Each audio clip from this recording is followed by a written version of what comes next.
Okay, Margaret, I'm excited to hear what you have. You have questions, and I hopefully have some answers for you. So I've started my LLC, which the focus will be to do product innovation for products that will help parents and really kind of alleviate that chaos that people have in their life when they have young children. I think that as a mother of three, there's no one better to know about how to make the little things easier because it's not an easy job. So I would hope so. My third child has really inspired a lot of products. So I have 2 products right now that are both patent pending. So I've done the work of getting the provisional patents submitted, and I used a local mom who was absolutely wonderful, Tanvi Patel.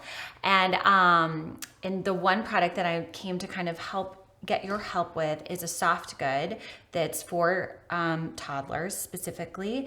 And I have the drawings made, I have the provisional patent, and my next step is that I really want to get a sample made. And so I'm running into some walls with that and just trying to understand the manufacturing world and who are the best people to use. I know there are large manufacturers, but those are kind of more when you're further down the road. I've also heard about cut and sews. And so I just kind of wanted to get your opinion about what would be the next best step for this. Awesome. Yeah, I think there's nothing better than having a sample. So as you get out, kind of feet on the street, go talk to buyers of your product, whether it's end users or wholesalers, they can see, touch, and give you feedback. And that sample may not be your final go-to-market sample, which is really what this sort of research project will tell you.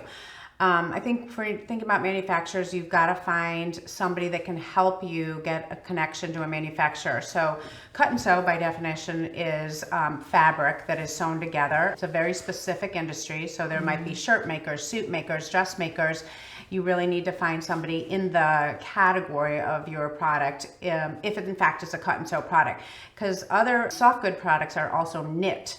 And so that would be a different manufacturer, something that's knit on a loom, so to speak.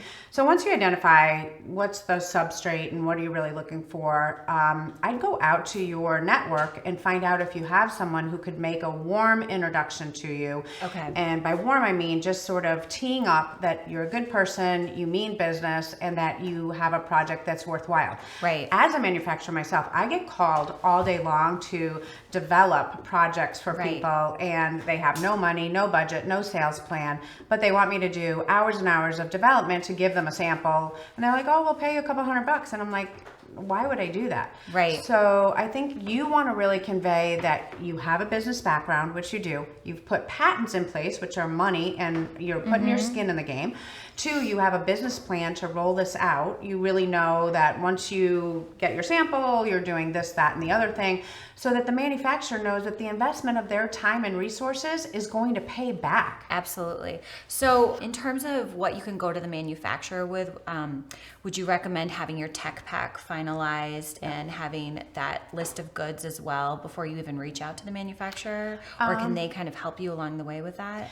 Yes and yes, sometimes. Okay. So if you want to be taken super seriously, having a tech pack, no introduction, you're cold calling manufacturers saying, look, I have a tech pack, I have a patent pending, I just need help and I'm trying to find the right partner. That's a really strong way to do it. If you don't have that and you need some help sort of getting to that finish line, then I really recommend having one of your network make a warm introduction so that they understand, hey, this is a good person. She's going to stay with you if you do what you say you're going to do, but she's also sort of got to bridge the gap from where she is to a sample product. Okay. And then I also have my drawings made, obviously, and I've paid a creative to develop these drawings, and it is an investment to get these drawings made.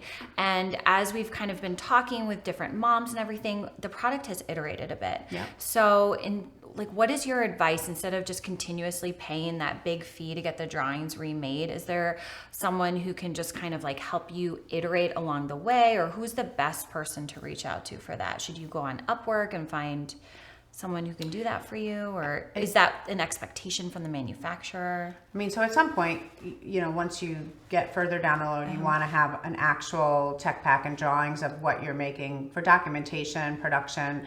Right. Eventually, when you go to a big manufacturer, that'll be required, and either they'll make it and charge you, or you'll provide it.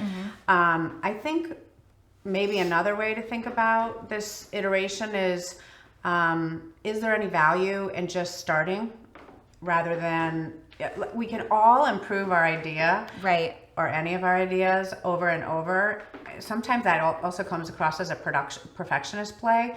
Yes. Like, is it good enough to get to market? And let's try to bring it to market and find out really, it wasn't just that it needed an extra zipper or a button or a loophole. It was that it was the wrong material. Right. It was not as functional. But sometimes I think people want to give you advice who don't have skin in the game, who haven't paid for patent pending, who haven't put 2 years of their life into it, and they want to tweak it. But you got to get in front of people who are going to spend money on it, and with a sample that you can sell, and then figure out how to get feedback after that. Okay. And then also I heard that your product should ultimately, when it goes to the consumer, it should cost 4x of what your production value is, or what it costs to get it produced. Would you agree with that number? And how does that differ whether you're producing it in the United States versus abroad?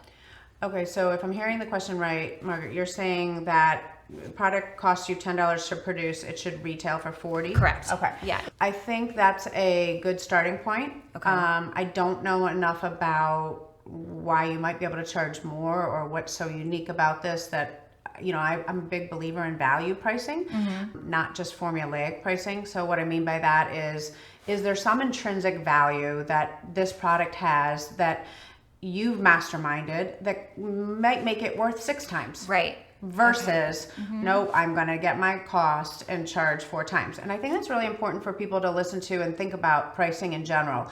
Pricing isn't just a calculation. It's about how much value you're delivering for your client. So I think as a benchmark that in the world of what you're doing, 4 times is a good starting point. Again, you might have wholesalers and they'd have to eat up some of that margin down the road, but maybe that's just a good, starting point. But then I would ask a few real trusted advisors at the end, I'm thinking about retailing this for X. Does that sound right to you? Once you have the sample in hand. Okay.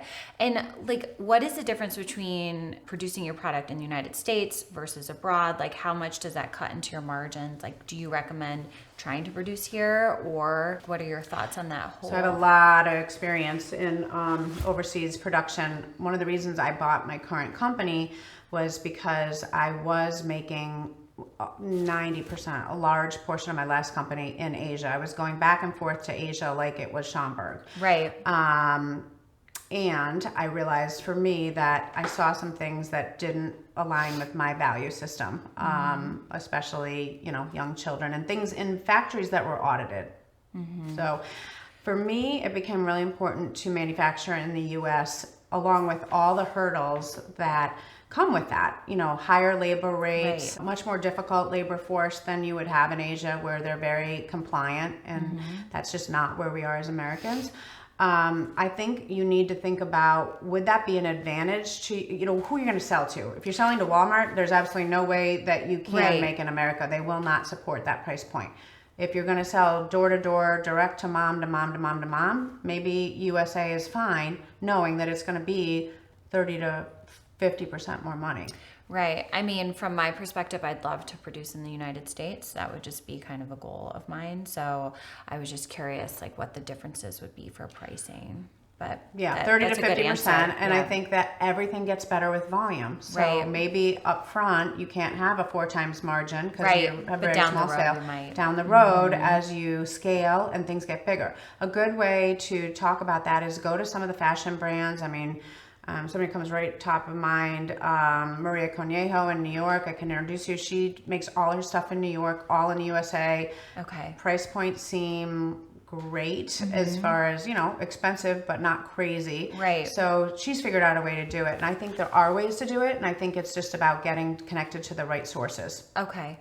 And starting off, do you recommend just trying to limit your SKUs? Because obviously as a creative, I'm thinking, it'd be great to do different patterns and all of that, but I'm thinking maybe I should just start smaller and just start with a couple basic SKUs and then move on to... Yeah, I love that question because, we see so many businesses at our business, so many people with ideas come to us to execute.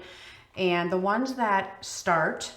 And the ones that sort of keep it narrow and get it out in the market, in my opinion, have done the best. We as creative people can always think of something else to do or to develop. But if you have an unlimited amount of time and money to burn up, then that's a great play. But if you want to, Yes. actually get to a part where there's ROI and all this time, I suggest just like getting out there and, learning. Right. Because if you don't get eyeball to eyeball with the buyer, whether that's a wholesale buyer or the mom that's buying these, you're just really working, like a lot of people give you advice that doesn't mean anything until they open their wallet. So I love your idea of just starting narrow and getting feedback. Okay. This is so helpful. Thank you so much for your time. Oh, Margaret, it's great to be with you. I'm so appreciative. excited to see these out here. Thank Hopefully you. this Q4. Thank you.